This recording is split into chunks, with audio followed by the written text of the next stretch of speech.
Selatan dan Korea Utara sudah berpisah sejak 1953, di mana momen perpisahan ini dikenal sebagai Perang Korea.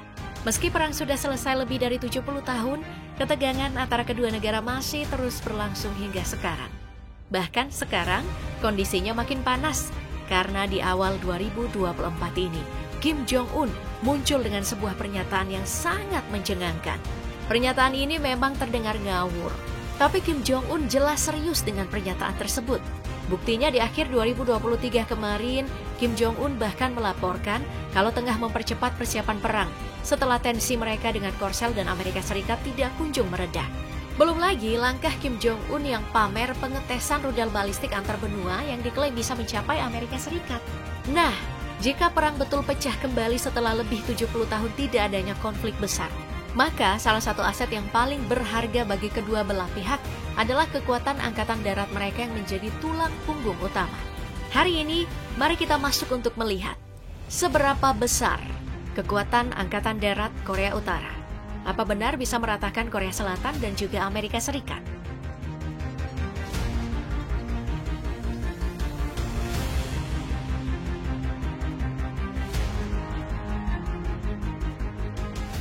Untuk membahas kekuatan darat dari Korea Utara, mari kita mulai dengan membahas senjata api yang digunakan. Senjata api dari negara Kim Jong-un datang dari berbagai macam jenis dan didominasi oleh pabrikan negeri sendiri.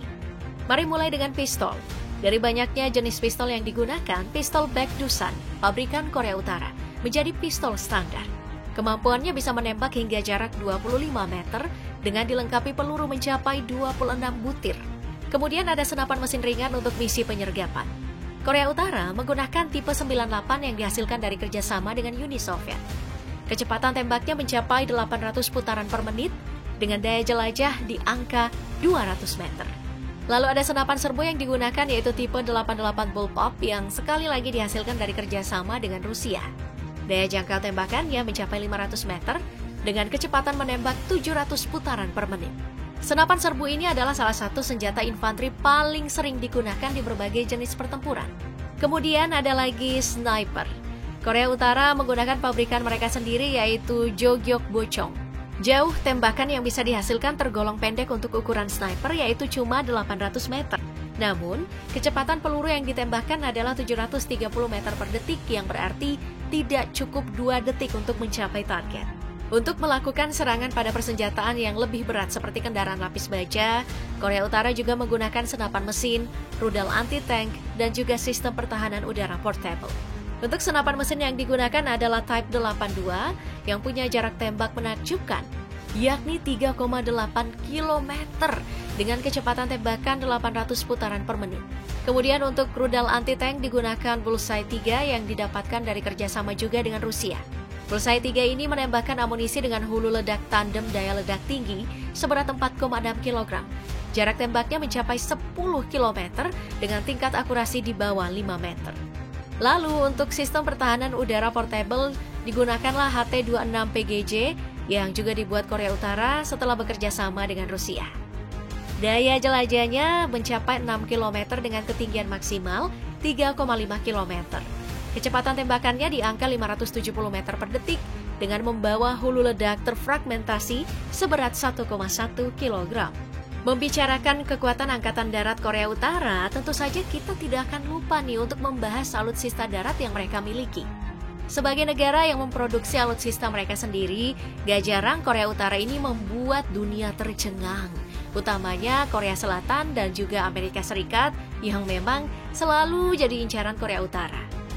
Masuk di wilayah alutsista, mari kita mulai dengan membahas tank yang dimiliki oleh Korea Utara.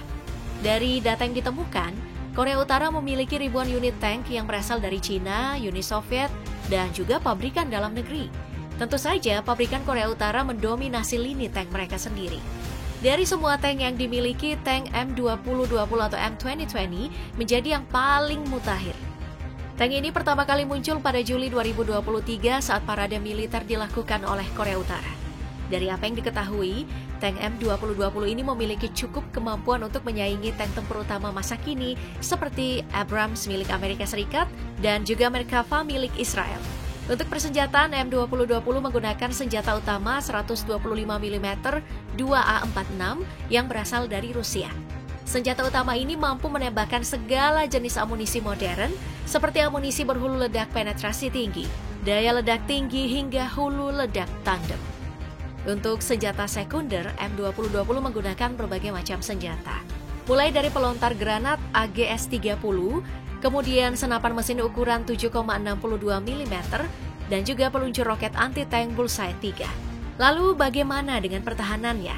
M2020 ini sudah menggunakan composite armor modern dan bisa ditambahkan explosive reactive armor untuk menambah daya tahannya terhadap amunisi ledakan tinggi.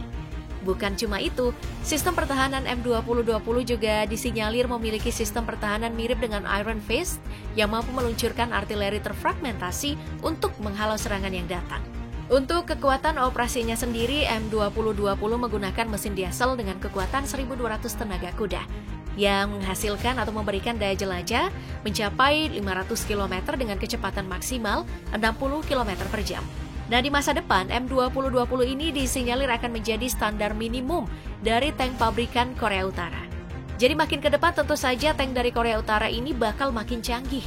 Selain tank, Angkatan Darat dari Korea Utara ini juga mengoperasikan berbagai jenis alutsista darat lainnya, seperti kendaraan tempur infanteri dan juga pengangkut personil lapis baja. Membahas tentang kekuatan Angkatan Darat Korea Utara, tentu kita tidak akan melupakan deretan rudal balistik yang mereka miliki. Selama Korea Utara berdiri, negara ini memang ditakuti dengan berbagai rudal yang mereka ciptakan.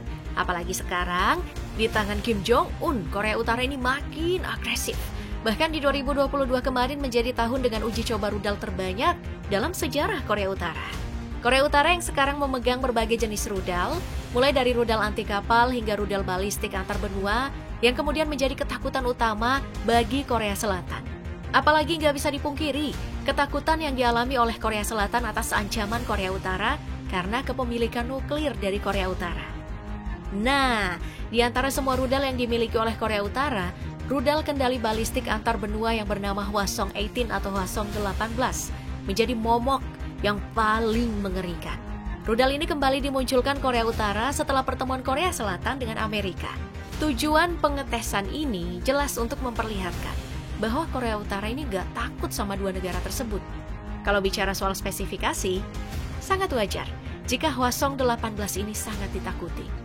Rudal balistik antar benua ini punya ukuran panjang 25 meter, diameter 2 meter, dan juga berat mencapai 60 ton. Lalu bahan bakar yang digunakan adalah bahan bakar yang padat 3 tahap yang membuat rudal ini punya kemampuan terbang luar biasa. Mulai dari daya jelajahnya mencapai 15.000 km, ketinggian maksimalnya 6.600 km, dengan kecepatan maksimal mencapai Mach 27 atau 33.100 km per jam. Daya jelajah dari Hwasong-18 yang bisa mencapai 15 km tentu saja menjadi momok yang besar. Jika rudal ini ditembakkan dari Pyongyang, maka akan mampu mencapai ibu kota Korea Selatan Seoul, hingga kota-kota utama di Amerika Serikat seperti New York dan juga Washington DC. Hwasong-18 ini bukan cuma menakutkan dari segi jangkauannya, tapi juga datang dari hulu ledak yang dibawanya karena bisa berupa nuklir seberat 1,1 ton. Belum lagi ada rumor yang mengatakan kalau hulu ledak dari Hwasong-18 ini bisa saja berupa Multiple Independently Targetable Re-entry Vehicle, yang merupakan teknologi beberapa hulu ledak dengan target mandiri yang jelas sangat mematikan. Tidak cuma sampai di situ, platform peluncuran dari Hwasong-18 ini adalah sebuah kendaraan beroda yang membuat rudal balistik ini bisa ditembakkan dari mana saja. Dari semua kemampuan Angkatan Darat Korea Utara yang kita bahas tadi nih, harus diakui, kalau negara yang memilih untuk mengisolasi diri dari dunia luar ini bisa mengembangkan kekuatan mereka secara mencengangkan. Apalagi kalau kita bahas soal rudal balistik dengan hulu ledak nuklir, bisa jadi Korea Utara menjadi salah satu yang paling ditakuti selain Amerika Serikat, China, dan juga Rusia.